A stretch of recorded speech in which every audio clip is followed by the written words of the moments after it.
Hi, I'm Stacy Hyde and I'm back with another episode of Better Financial Health in 15 minutes or less. And today I want to talk very specifically about 401k allocations, how to change your 401k allocation, what that means, and some tips and tricks that we often see people either neglect or mess up or things of that nature. So, it is important to periodically look to see what your 401k is invested in.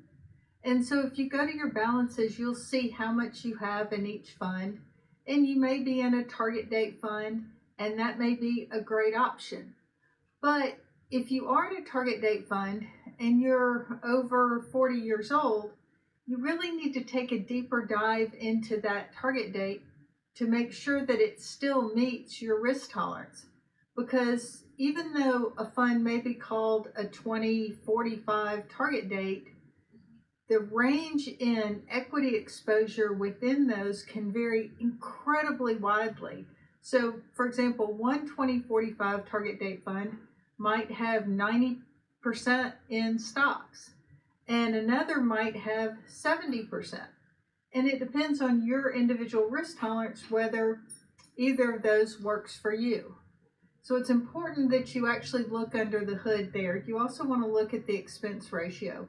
Lower is better, and really for a target date fund, the expense ratio should be below 0.5%. And if it's an index based, meaning you see things like growth index or international index in there, it really should be below 0.25%. So you want to take a look at that, and that's important. If you are choosing your own investments, you want to go and look and make sure that you have not been managing your portfolio in the rearview mirror. So many people, when we look at their accounts, will see that they have a lot of their money, maybe even all their money in an S&P 500 index. It is hard to argue with how good the performance has been over the last decade. But actually this year, international stocks have outperformed US, and I think it's important to stay diversified, to spread out your money, both in large company US stocks, mid-sized, small companies, international emerging markets, and then some fixed income, some bonds. And so you want to make sure that it's still in line with what you had originally selected. A quick way to do this, and this is where we really see people making mistakes, is they go in and they change their future contributions to an updated model. So maybe they've decided that they only want to have 60% in stocks now. They'll go and they'll do that with their future money, but they forget to go and rebalance their existing money. So yes, they're putting their future money in more conservatively, but their $500,000 or $1 million account balance is still way more aggressive than what they've decided their new risk tolerance is. The reverse is also true. People will go in and rebalance their existing, maybe they've gotten out of a fund that's not performing well, or depending on the plan, one that kind of duplicates itself. For example, if you have Fidelity Magellan and Fidelity Contra, those two funds are very, very similar. There's really no need to invest in both. So they may have gone in and rebalanced to just choose one of those funds, but they forgot to also change future contributions. So if you're trying to update your allocation, it's really, really important that you change both. The other thing to be on the lookout for, and this does not apply to every plan, some plans have model portfolios available. And there's two different ways that can happen.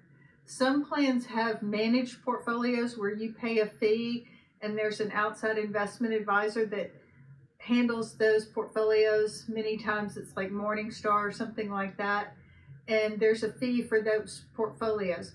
Make sure you understand exactly what the fees are. Some of them are very reasonable. Some of them are kind of expensive. So make sure that you understand what you're paying for that service and that it's worthwhile to you. And If it's something that maybe if you're working with an advisor, maybe they could help you and you could save that little bit of money on it. But look at that, see what you're paying, and then in some other cases, it may be model portfolios that are managed by the plans advisor, and there is no additional fee for those. But it's still important to make sure that maybe you started out in the aggressive portfolio, but now you're in your middle 50s and you're looking toward retirement and you're thinking, I'm not so sure I want to stay that aggressive because my 401k is $1 million now, and if I lose 30%, that drops me back down to $700,000, and I would just lose my mind. Well, in that case, you need to be more conservative, so you should go in and update your model portfolio. Depends on how the 401k record keeper works. Some of them will actually allow you to go in and you can change your investments to be different than the model portfolio, but unless you cancel the model portfolio, the next time it goes for a rebalance, you're going to go right back into it. So make sure that you go in, if you're in a model portfolio, that you go in and you select a new one and let it update that day so that you stay in the mix that you want. So the key takeaways are, one, at least once a year, this is a good time of year to do it. Look at your 401k. Markets have been good this year. Been kind of bumpy, been up and down, but overall up very strongly, both domestic, international, and fixed income, which is pretty unusual that all three have done well. So it's a good time to look to see what you have, rebalance, sell some of your winners, maybe buy some places where you're under allocated. For most people, that's international and also fixed income, maybe some value companies. And also make sure that your future contributions reflect what you want to have, and also your existing contributions. So there, you change future contributions and you also rebalance. I call it the two-step tango, and you need to make sure you do both. If you have any questions, you can shoot us an email at info@envisionfptn.com. We'll try to get those answered for you. But it is something that we feel like that everyone should take a look at their 401k at least once a year. And while you're in there, maybe increase your contribution a little bit. That always helps as well. Thanks for tuning in. This has been another episode of Better Financial Health in 15 Minutes or Less.